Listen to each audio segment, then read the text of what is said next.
All right, let's talk about cracking the code to Disney's Hollywood studios. Today, we're building the perfect plan to turn your visit into a true blockbuster experience from the second you walk down that famous Hollywood boulevard. Look, let's be real, this park is absolutely packed with some of Disney's best rides, which means the wait times can get, well, kind of crazy. But don't you worry, we're going to break down the ultimate game plan to turn what could be an overwhelming day into an absolutely seamless cinematic adventure. So, your day starts not with a frantic sprint, but with a smart choice. You've probably heard a million times that you have to be there for rope drop, waiting an hour before the park even opens.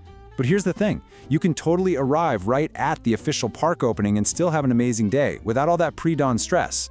And this right here is your first pro tip of the day. While you see everyone else literally running to the rides, you're gonna make a calm, cool turn into the trolley car cafe. Why? Because the line for coffee here gets insanely long later. This one simple move saves you like 30 minutes, which is just a silly way to waste your precious time in the park. Okay, coffee in hand, you're feeling good. Now you've hit the first major fork in the road, your first big decision of the day. And this one is crucial. You've got two very different paths you can take, and each one sets a totally different tone for your morning. So what's it gonna be? Do you go for arguably the most incredible ride experience on the planet, Rise of the Resistance? Or do you make a beeline for Slinky Dog Dash, the park's super popular family coaster, where the lightning lanes disappear in like a nanosecond? Look, the consensus is pretty clear. Even if you see a 50-minute posted wait time, which this early is almost always closer to 30 minutes, starting your day with Rise of the Resistance is just unforgettable.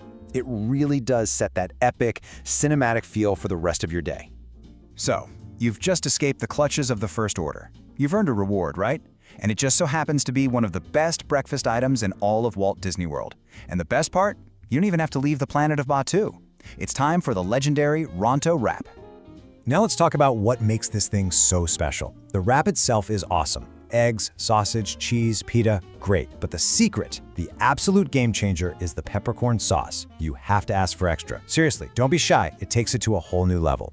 And hey, if you happen to miss the breakfast rush, don't even sweat it. You can usually find it over at Docking Bay 7. All right, it's that time of day. The Florida sun is getting real, the crowds are at their peak, and it's time to shift our strategy. This is the absolute perfect time to duck inside, catch some amazing entertainment, and maybe grab a nice, refreshing drink. And you have some incredible choices. If you want big, loud action movie fun, you can't beat the Indiana Jones Stunt Spectacular. If you're feeling a little more villainous, there's an awesome interactive show where you get to vote. And here's a little tip for you.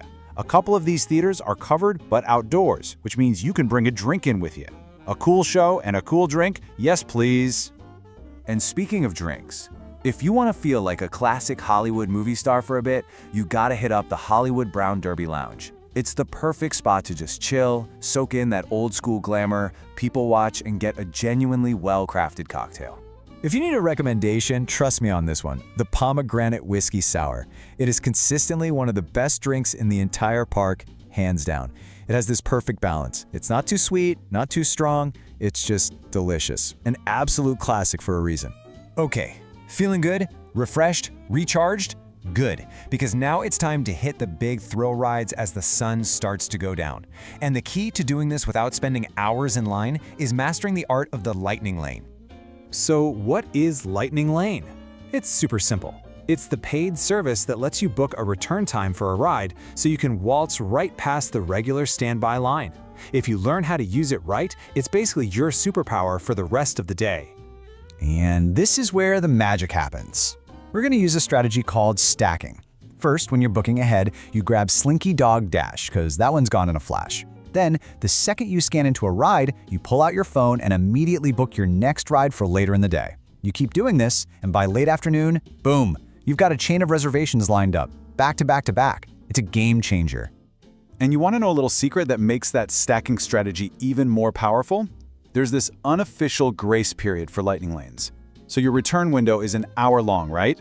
Well, you can actually scan in up to 2 hours after it expires. That flexibility is absolutely massive for planning your day. It's a huge tip. And then, nighttime falls. And I'm telling you, Hollywood Studios at night is a totally different park.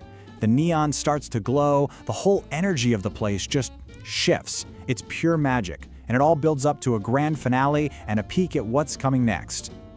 You cannot, I repeat, cannot leave this park without seeing Fantasmic.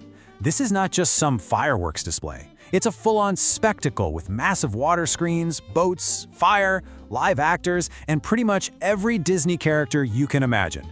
It is the perfect, epic Hollywood ending to your day. And hey, the park isn't standing still either. Looking ahead, there is some huge stuff on the horizon. We're talking a complete Muppets makeover for Rock and Roller Coaster, new adventures on Smuggler's Run, and oh yeah, construction for a brand new land, Monstropolis, is already happening. The place is always evolving, which just gives you a great reason to come back. So there you have it. That's the game plan for absolutely crushing your day at Hollywood Studios. With the right strategy, you really can have your best day ever. So the only question I have for you is, after you've done it all, what's that one ride that you just have to do one last time before you leave?